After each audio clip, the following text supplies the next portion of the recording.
Hello students, स्वागत है आप सभी का आज के हमारे इस स्पेशल वीडियो में। आज का वीडियो स्पेशल इसलिए है क्योंकि बहुत ही जल्द आप लोगों की बोर्ड परीक्षाएं आने वाली हैं। तो उसमें आपको जो आंसर स्क्रिप्ट दी जाएगी, यानी आपकी उत्तर पुस्तिका जो दी जाएगी सीबीएसई बोर्ड की अगर हम बात करें, तो वो कुछ इस तरीके की होगी। इसके दो पार्ट होते हैं, एक पार्ट जो आपके सामने है और एक पार्ट मैंने फोल्ड कर दिया है वो यहाँ पर है। तो आज हम लोग इस उत्तर पुस्तिका के जो फ्रंट पेज है, सबसे ऊपरी पेज होता है जिसमें आपको अपना विवरण भरना होता है, उसको हम लोग भरना सीखेंगे क्योंकि यह बहुत ही महत्वपूर्ण है और स्पेशली बच्चे इसमें भरते समय बहुत सारी गलतियां करते हैं जिसकी वजह से उन्हें बहुत नुकसान उठाना पड़ता है। तो क्यों ना एग्ज़ाम में जाने से पहले ही उसे हम अच्छे से समझ लें कि कौन सी चीज़ को कैसे भरना है।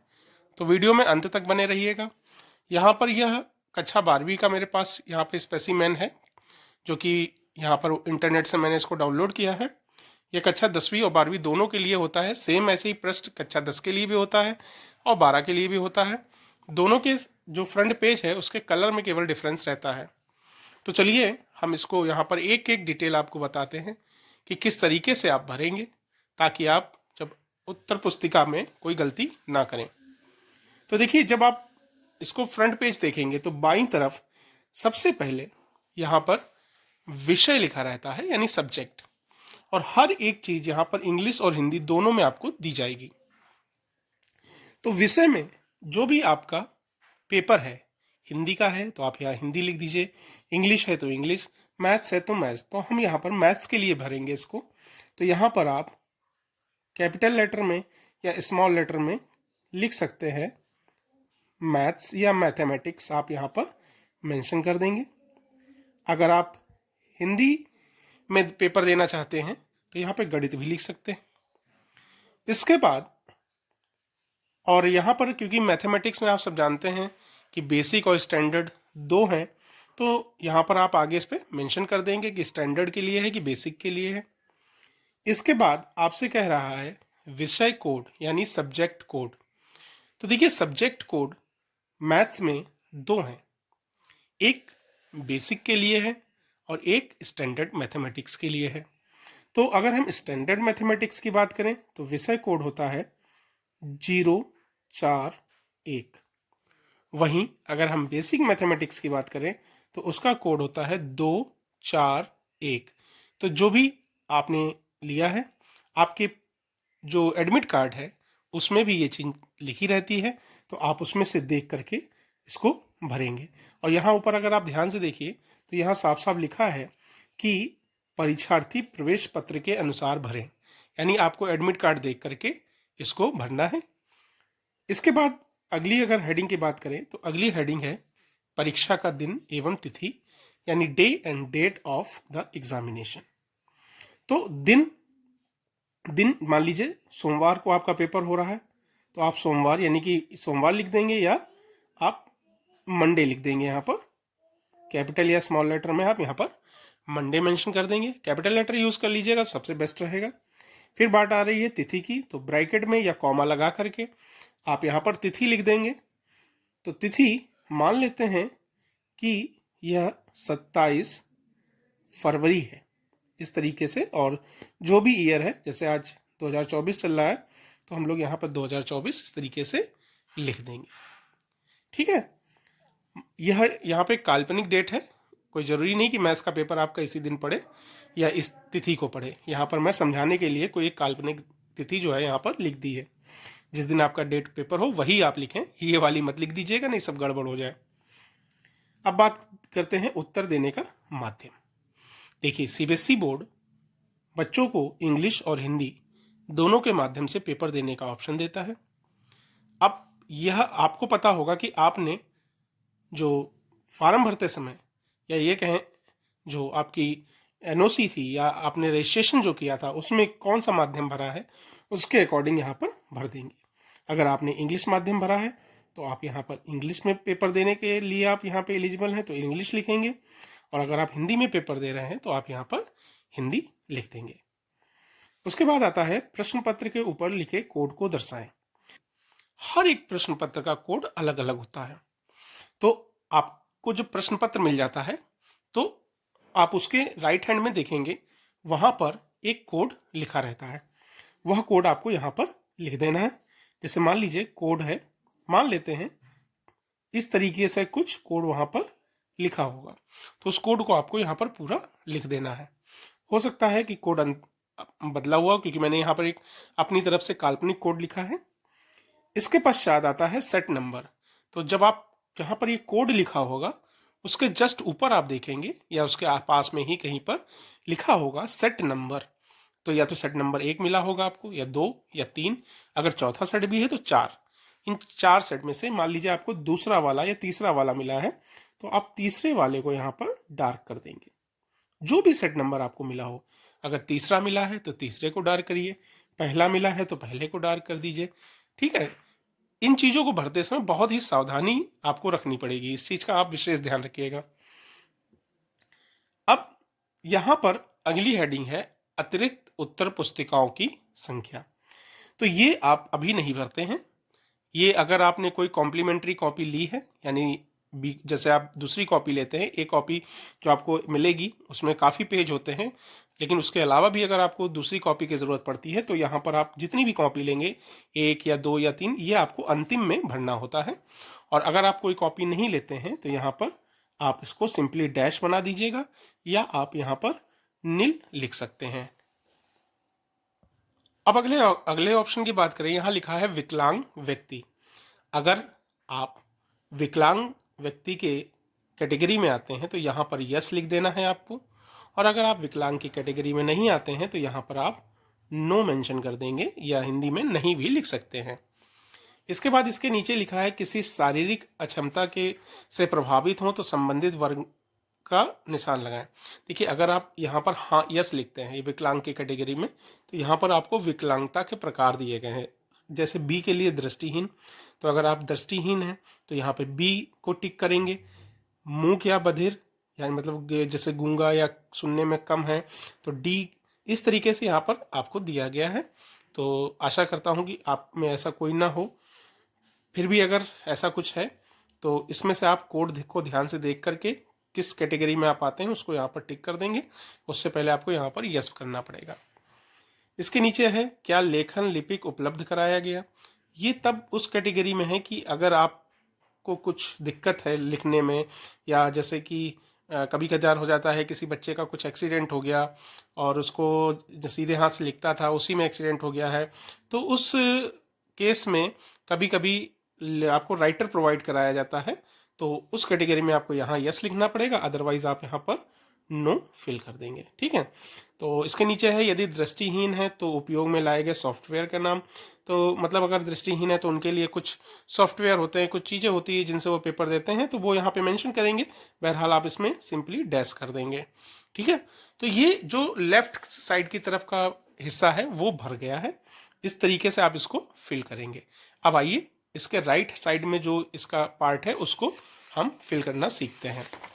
तो यहाँ पर ये राइट साइड है और ये बहुत ही इंपॉर्टेंट है, इसको आप बहुत ही सावधानी से भरेंगे क्योंकि सबसे ज़्यादा गलतियाँ इसी पेज पर होती हैं। अब हम सबसे पहले बात करें तो यहाँ पर आप देखेंगे लिखा है परीक्षार्थी का नाम बड़े अक्षरों में, यानी candidate name in capital letters. तो आपको कैपिटल लेटर्स में नाम लिखना है। तो कैसे लिखेंगे, देखिए ध्यान से देखिएगा। एक कॉलम में एक लेटर आना चाहिए। जैसे मेरा नाम है ललित शुक्ला, तो मैं पहले एल यहाँ पर पहले कॉलम में लिखूंगा, दूसरे कॉलम में ए, तीसरे में एल, फिर आई, फिर टी। अभी मैंने ललित लिख दिया। ठीक है ना, देख रहे हैं आप सारे लेटर कैपिटल हैं। एक बॉक्स में एक लेटर लिखना है। मान लीजिए मेरा मिडिल नेम है कुमार, तो मैं क्या करूँगा, यहाँ पर एक कॉलम छोड़ दूंगा, फिर मैं यहाँ पर कुमार मेंशन करूँगा। ठीक है, ये मैंने यहाँ पर कुमार मेंशन कर दिया। और फिर मैं मान लीजिए शुक्ला जो कि मेरा लास्ट नेम है, तो फिर एक कॉलम मैं छोड़ूंगा और यहाँ पर शुक्ला लिख दूंगा। और अगर आपका मिडिल नेम नहीं है तो आप सिंपली जहाँ पे मैंने सेकंड नेम लिखा है वहाँ पर आप अपना लास्ट नेम लिख देंगे। तो इस तरीके से आप देख सकते हैं ललित कुमार शुक्ला हो गया है, और फर्स्ट, मिडिल और लास्ट नेम के बीच में एक एक कॉलम का गैप आपको छोड़ना पड़ता है। ठीक है, इसके बाद आज बात आती है इनके नीचे लेटर्स को डार्क करने की। ये बहुत ही इंपॉर्टेंट है। इसके लिए आप स्केल का यूज़ कर लीजिएगा और स्केल को रख करके देख लीजिएगा कि एल के नीचे एल ही डार्क करना है आपको। जैसे यहाँ देखिए ये एल है तो मैं इसको डार्क करूँगा। इसमें सर्किल दाएं बाएं ना हो जाए, कि ऐसा ना हो कि एल के नीचे वाला आप एक डार्क किए हैं, ए के नीचे आप एल डार्क कर रहे हैं, तो वो गलत माना जाएगा।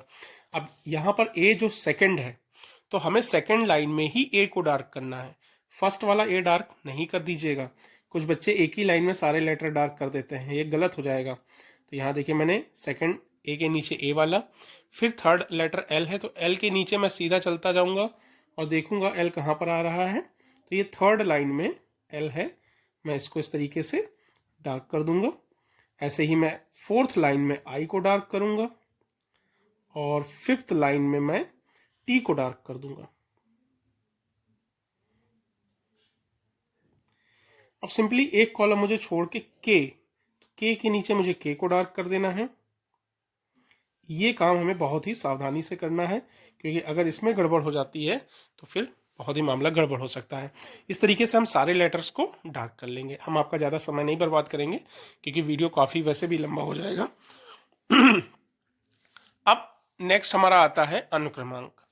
तो इसमें आपको अपना जो एडमिट कार्ड है उसको ध्यान से देखिए, उस पर आपका रोल नंबर लिखा होगा। वो रोल नंबर आपको यहाँ पर फिल कर देना है, जो भी आपका रोल नंबर हो। मैं यहाँ पर एक काल्पनिक रोल नंबर लिखे देता हूँ। इस तरीके से आप एक एक डिजिट में यहाँ पर रोल नंबर लिख देंगे और हर एक डिजिट के नीचे उसी नंबर को, जैसे 2 के नीचे 2 को डार्क करना है और 3 के नीचे आपको 3 को डार्क करना है,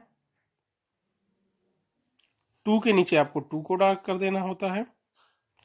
इसी तरीके से आप जो नंबर ऊपर लिखा है बॉक्स में उसके नीचे उसी नंबर को आप डार्क करेंगे। ठीक है, ये चीज भी आपको समझ में आ गई होगी। चलिए अब आते हैं नीचे।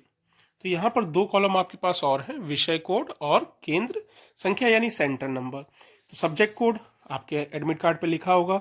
अगर आप स्टैंडर्ड हैं तो 041 होगा मैथ्स में, नहीं तो बेसिक के लिए 241 होगा। हर एक सब्जेक्ट के लिए अलग अलग कोड होंगे और उसी के अकॉर्डिंग आपको नीचे वाले सर्किल को डार्क करना है। जैसे मैंने 0 के नीचे 0 डार्क किया है, 4 के नीचे 4 को डार्क करूंगा और 1 के नीचे 1 को मैं डार्क कर दूंगा। इसी तरीके से आपको डार्क करना है। फिर केंद्र संख्या, जहां भी आपका सेंटर पड़ा है उस स्कूल का एक कोड होगा। वो स्कूल आपको पहली बात तो एडमिट कार्ड पे ही लिखा है और स्कूल में भी आपको बताया जाता है, तो उस कोड को आपको यहाँ पर लिख देना है, जो भी कोड है, और उसके बाद उसी के नीचे उन अंकों को आपको यहाँ पर डार्क कर देना है। ठीक है। और दूसरी चीज़ मैं बार बार कहूँगा, अगर फिल करते समय कोई चीज़ ना समझ में आए तो वहाँ पर जो टीचर्स होते हैं, इन्विजिलेटर्स होते हैं, उनसे आप निसंकोच चीज़ों को पूछ लीजिएगा, लेकिन कोई भी चीज़ गलत नहीं फिल करेंगे। फिर बात आती है सब्जेक्ट की। तो सब्जेक्ट जैसा कि अभी इससे पहले आपने लिखा था मैथमेटिक्स, तो हम यहाँ पर मैथमेटिक्स लिख देंगे। ठीक है। हिंदी है तो हिंदी लिख दीजिएगा, इंग्लिश का पेपर है तो इंग्लिश लिख देंगे, एसएसटी का है तो सोशल साइंस लिख देंगे। इस तरीके से आप फिल करेंगे। फिर लिखा है school number as per admit card. देखिए यहाँ पर ये सेंटर नंबर है, ये चीज़ अलग होगी, और स्कूल नंबर जो है वो अलग होता है। तो एडमिट कार्ड पे आपको स्कूल नंबर भी मेंशन होगा, तो जो भी स्कूल नंबर वहाँ पर लिखा है वो भी आप यहाँ पर फिल कर देंगे। ठीक है ना। ये सब चीज़ें जितनी भी डिटेल मैं यहाँ भर रहा हूँ ये सब आपके एडमिट कार्ड पे लिखा है, और जैसे ही एडमिट कार्ड पे हो वैसे ही आपको यहाँ पर फिल करना है। फिर कह रहा है अनुक्रमांक रोल नंबर इन वर्ड्स। ठीक है। तो अगर आप इंग्लिश है तो इंग्लिश में यहाँ पर आपको ये लिखना पड़ेगा, और ये चीज़ भी आपके एडमिट कार्ड पर लिखी रहती है, तो आप वहाँ से देख के ही यहाँ कॉपी करें। इसमें आपको ज़्यादा दिमाग नहीं लगाना। इसमें लैक्स और थाउजेंड्स ऑलरेडी लिखा है, तो जैसे मान लीजिए 21 लाख है तो आपको यहाँ पर केवल सिंपली 20 और 1 लिख देना है। लैक ऑलरेडी लिखा हुआ है। फिर मान लीजिए 23 है तो 23 आप लिख दीजिए, 1000 ऑटोमेटिक लिखा हुआ है, और उसके बाद बाकी का जो नंबर है वो लिख दीजिए। ठीक है। ये चीज़ आपके एडमिट कार्ड पर ऑलरेडी लिखी होगी वर्ड्स में, तो उसको आपको सिर्फ कॉपी करके यहाँ लिखना है। फिर है पिता या गार्जियन का नाम, फादर या गार्जियन का नाम, जो भी आपके फादर का नाम है वो आप यहाँ पर मेंशन कर देंगे। ठीक है। कैपिटल लेटर में या स्मॉल लेटर में, जैसा आप चाहें वैसे लिख दीजिएगा। फिर है परीक्षार्थी के हस्ताक्षर, यानी आपका हस्ताक्षर। तो आप हस्ताक्षर डॉक्टर वाले ना करें, आपका जो नाम है उसको आप रनिंग में यहाँ पर इस तरीके से, रनिंग में आप अपना यहाँ पर हस्ताक्षर इस तरीके से करेंगे। ठीक है। इसके बाद नीचे आप यहाँ पे देखिए इस पृष्ठ पर परीक्षार्थी द्वारा भरे गए संपूर्ण विवरण की जांच कर ली गई है। तो नीचे सहायक अधीक्षक यानी कि सुप्रिटेंडेंट का साइन होता है, ये आपको यहाँ से कुछ नहीं करना है, इसमें आपका कोई लेना देना नहीं है। आपका यहाँ साइन हो गया, आपका काम खत्म। तो आशा करता हूँ आज के वीडियो में आपको ये फॉर्म फिल करना आ गया होगा, किस तरीके से फर्स्ट पेज आपको फिल करना है। तो इस तरीके से आप अच्छे से समझ लीजिएगा, ताकि आप जब पेपर देने जाएं तो वहाँ पे किसी तरीके से आपको कोई दिक्कत का सामना ना करना पड़े। फिर भी वहाँ टीचर्स होते हैं, इन्विजिलेटर्स होते हैं, उनकी आप हेल्प ले सकते हैं। चलिए मिलते हैं अगले वीडियो में, जो कि इसी तरीके से और भी इम्पोर्टेंट होगा। तब तक के लिए जय हिंद।